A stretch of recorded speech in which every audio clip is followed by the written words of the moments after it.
Olá, pessoal, sejam bem-vindos ao nosso canal. Vamos lá dar início na série solar e nesse vídeo iremos fazer uma revisão histórica sobre a energia solar, parte 4. Inspirado pelas invenções de Mouchot na exposição de 1878, o escritor, pintor e jornalista francês Émile-Édouard Charles Antoine Zola publicou seu romance de ficção científica Trabalho, em 1901. No qual o herói messiânico do romance quer melhorar as condições de vida humanas e cria uma cidade utópica na qual seu trabalho só estará concluído no dia em que ele for capaz de dar à nova cidade eletricidade benéfica em quantidades incomensuráveis. O herói pensa em todos os tipos de dispositivos que usam principalmente combustíveis fósseis. No entanto, o possível esgotamento do suprimento de carvão o assusta. Ele considera, portanto, a extração de energia da água, dos rios e das marés. Em última análise, a energia solar parece ser a única que poderia emancipar a humanidade. Seria uma questão de nos voltarmos diretamente para o Sol, capturar o calor do Sol e transformá-lo em eletricidade usando nossos próprios dispositivos. Aubrey G. Enerias, um britânico que vivia em Boston e que fundou a primeira empresa solar do mundo com sua Solar Motor Co. em 1892. Construiu uma máquina de energia solar de 4 HP em 1901 usando 1788 espelhos na forma de um refletor com um diâmetro de mais de 10 metros, que bombeava quase 5,5 toneladas de água por dia nos horários de pico. O sistema, construído em uma fazenda de avestruzes em Pasadena, Califórnia, pesa 4 toneladas e tem uma eficiência de 4%. Mas Enéas não tem sorte com suas máquinas. Enquanto seu primeiro sistema é vítima de uma tempestade, o segundo é destruído pelo granizo. Entre 1902 e 1918, Reville e John Boyle Jr. fizeram experiências com coletores de placa plana em Needles, Califórnia.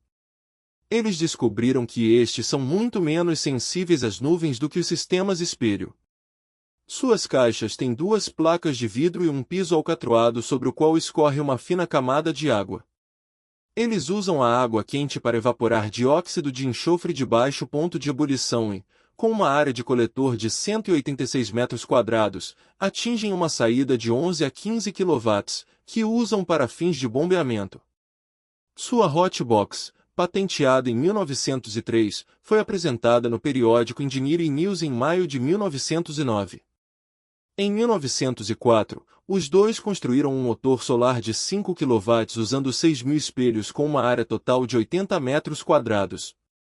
Em 1904, o físico alemão Philipp Eduard Anton von Lennart, 1862 a 1947, descobriu que os raios de luz liberam elétrons da superfície de certos metais quando os atingem, fornecendo assim a primeira explicação para o efeito fotoelétrico. Também em 1904, Wilhelm Alvachachs fabricou a primeira célula solar semicondutora a partir de cobre e óxido de cobre. Em 1905, E.P. Brown e Carl Gunter patentearam uma chaleira solar. E Albert Einstein publica seu artigo sobre o efeito fotoelétrico. Também em 1905, o inventor George Cove apresentou seu primeiro gerador de energia solar em Halifax, Canadá. Segundo fontes, o esquecido pioneiro da energia solar provavelmente construiu a célula solar fotovoltaica por engano, pois na verdade ele queria construir um gerador termoelétrico. No entanto, o desempenho e a eficiência do dispositivo são tão notáveis que investidores americanos trazem Cove para Somerville, Massachusetts, para continuar o desenvolvimento do dispositivo. O projeto apresentou desempenho muito superior ao das células solares de selênio construídas entre as décadas de 1880 e 1940, e Cove solicitou uma patente em 1905, que foi concedida em 1906. Em 1909, ele apresentou seu segundo gerador solar em Somerville, um painel de 1,5 metros quadrados que alcançava 45 watts de potência e tinha uma eficiência de 2,75%. No mesmo ano, Cove mudou-se para Nova York, onde apresentou seu terceiro protótipo, um sistema solar de 4,5 metros quadrados composto por 4 células solares de 60 watts cada, carregando um total de 5 baterias de chumbo ácido com uma potência total máxima de 240 W. a eficiência aumenta para 5%. A foto de Cove no telhado em frente ao seu terceiro painel solar é da edição de abril de 1910 da revista popular Electricity. Relatórios anteriores apareceram na Technical World Magazine e na Modern Electrics. Mas a tentativa de Cove de produzir e comercializar seu dispositivo de energia solar falha misteriosamente. Ele se envolve com um manipulador de ações chamado Elmer Burlingame, que em 1909 e 1910 emite ações de empresas que não são de sua propriedade, incluindo o novo empreendimento de Cove, a Sun Electric Generator Company. Além disso, em outubro de 1909, Cove teria sido sequestrado e ameaçado de morte se não parasse de desenvolver sua invenção solar. No entanto, a polícia acredita que o sequestro foi uma farsa, e em 1911, Cove e Burlingame são presos por fraude de ações e passam um ano na prisão. Embora Cove tenha trabalhado posteriormente em outras invenções, nenhuma delas teve algo a ver com energia solar. Um relatório de Fuek Postma, intitulado Desvendando o Mistério do Primeiro Painel Solar de Telhado do Mundo, publicado em agosto de 2023, descreve o quanto as fotos foram manipuladas para não serem mais associadas a Cove. Em 1907, Wilhelm Mayer e Adolf Reinhard, ambos de Stuttgart, receberam a patente do Escritório Imperial de Patentes para um dispositivo para uso direto de calor solar para gerar vapor. Além do primeiro motor solar do mundo, os desenvolvedores também são creditados pelo primeiro transistor do mundo, a primeira célula solar do mundo, o primeiro dispositivo para utilização direta do calor solar para gerar vapor e muito mais, presumivelmente devido a um patriotismo local um tanto exagerado de Stuttgart. Em 1908, William J. Bailey, um funcionário da Carnegie Steel Company, inventou um coletor solar com tubos de cobre em uma caixa isolada, quase exatamente o mesmo que ainda é produzido hoje. Em 1941, mais de 60.000 unidades teriam sido produzidas e instaladas, principalmente na Flórida. A empresa era programaticamente chamada de The Day and Night Solar Water Company. Também em 1908, Witold Karlovich Zerak, 1849 a 1925, professor da Universidade de Moscou, construiu na Rússia um sistema termoelétrico solar com fios de liga de zinco-antimônio ou banhados a prata. Ele se baseia nos experimentos de Weston, que fazia experiências com termopares nos Estados Unidos desde 1888. No sistema de Zerak, a extremidade quente está localizada em um absorvedor de vidro, a outra no ar como um polo frio. Entretanto, devido ao baixo rendimento e aos altos custos, o sistema não é amplamente utilizado. Em 1908, o professor particular Alfred Stock construiu um forno solar a vácuo em Berlim e despertou o interesse da empresa Carl Zeiss de Jena, que realizou experimentos até a Primeira Guerra Mundial e solicitou uma patente para o processo de tecnologia solar que havia desenvolvido em 1922. Entretanto, nada se sabe sobre qualquer uso prático. Por volta de 1910, já Harrington, no Novo México, usou uma máquina a vapor movida a energia solar para bombear água para um reservatório elevado durante o dia. De lá, ele é canalizado através de uma turbina hidráulica para gerar eletricidade, que pode ser usada para iluminar continuamente uma mina de minério. No romance Ralph 124 C41 de Hugo Gernsback, 1884 a 1967, de 1911, Nova York é abastecida com energia, luz e calor por meio de imensos geradores de energia solar, os heliodinamóforos. O escritor de FC, como muitos dos seus colegas posteriores, também demonstrou enorme previsão nos detalhes. Cito a edição alemã de 1973. Toda a área, 20 km², era coberta com vidro. Abaixo das pesadas placas de vidro estavam os elementos fotoelétricos que convertiam o calor do Sol diretamente em energia elétrica. Esses elementos, 400 por m², eram alojados em recipientes de metal móveis, cada um contendo 1.600 unidades fotoelétricas. Cada recipiente de metal era montado em um grande tripé, permitindo que ele girasse lentamente do nascer ao pôr do sol, voltado diretamente para o Sol, como uma planta heliotrópica. Isso garantia que os raios solares sempre atingissem as células fotoelétricas perpendicularmente. Metade da planta era configurada para consumo diurno, enquanto a outra metade carregava os acumuladores de gás durante o dia, o que fornecia o fornecimento de energia noturno.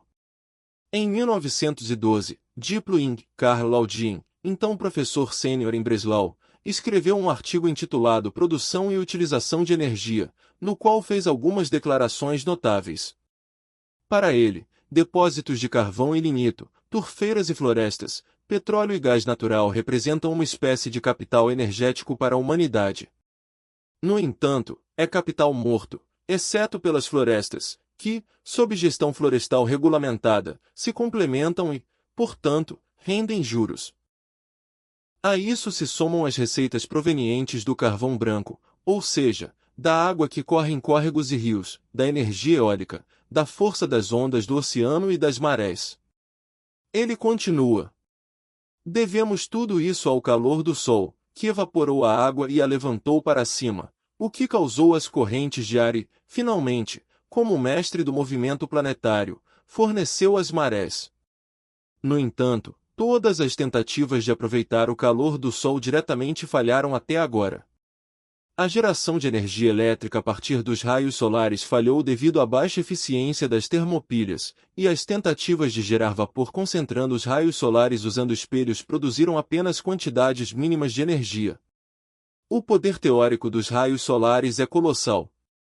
Com 3 gramas de calorias, por cm2 minuto, uma área de cerca de 4.000 cm2 recebe um cavalo-vapor, e o Principado de Heuselderlein, um pequeno estado no leste da atual Turíngia, nota, recebe 20 vezes mais energia solar do que todas as máquinas elétricas do mundo podem produzir. Não chegaríamos nem perto desse valor se queimássemos as plantas que crescem na Terra, porque, calculadas em 1 tonelada de carbono, por hectare, elas liberam apenas 1/6 milésimo do valor calorífico mencionado acima. A opinião de Laudin também é muito previdente. O uso de ondas e marés oceânicas implicaria custos de investimento desproporcionalmente altos com valor energético mínimo. Mais sobre isso nos respectivos capítulos. Laudin conclui seu artigo, que já foi digitalizado e, portanto, está disponível online, com uma declaração que infelizmente ainda é válida hoje. Ano após ano, consumimos uma quantidade enorme de energia solar acumulada ao longo de milênios, e por ser tão conveniente, a desperdiçamos sem limites. No entanto, não há como dizer quando as coisas vão melhorar, porque esses valores energéticos são a base dos poderes do mundo, cuja competição obriga a explorá-los sem levar em conta os tempos futuros. A primeira usina solar real foi construída em 1912 a 1913 pelo engenheiro germano-americano Frank Schumann, 1862 a 1917, de Tacone, em Madi, Egito, cerca de 25 quilômetros ao sul do Cairo. Ele já havia iniciado seus experimentos em 1906 e já havia demonstrado com sucesso vários sistemas. Em 1911, investidores da Inglaterra se interessaram por sua tecnologia, que foi então implementada pela primeira vez em escala industrial em colaboração com o professor britânico C. V. Boyce, inventor da fibra de quartzo, e o também engenheiro consultor britânico A. S. Ackerman. A maior área coletora do mundo na época fornecia cerca de 55 HP para operar bombas de água, fontes posteriores falam até de 100 HP. Em uma área total de 3.500 metros quadrados, foram instalados 5 coletores tipo calha com concentração de 4,5,1, cada um com 62 metros de comprimento e 4 metros de largura. A distância entre as linhas é de 7,6 metros, de modo que o sistema tem uma área total de 1.277 metros quadrados. Os coletores são guiados por um sistema de alavancas para rastrear o Sol, de modo que eles alcancem sua potência máxima por até 9 horas por dia. A eficiência esperada é de cerca de 40%. A primeira caldeira explode, mas com a segunda usina pode fornecer até 45 kW continuamente por 5 horas. Entretanto, devido aos altos custos de investimento, uma instalação adicional planejada e muito maior não será concretizada. E o contrato com o governo do Reich alemão, preparado por um discurso no Reichstag no final de 1913, para construir um sistema de bombeamento solar no território colonial do sudoeste da África, hoje Namíbia, também falhou devido à eclosão da Primeira Guerra Mundial. Dizem que usinas semelhantes às do Egito estavam em operação no Peru e na Califórnia naquela época. Mais informações podem ser encontradas no capítulo sobre usinas de energia de calha parabólica. Se você achou este conteúdo útil, deixe seu like e compartilhe este vídeo. Vamos juntos espalhar essa mensagem e fazer a diferença. Até a próxima! Siga-nos no Instagram, @EcoSolarER.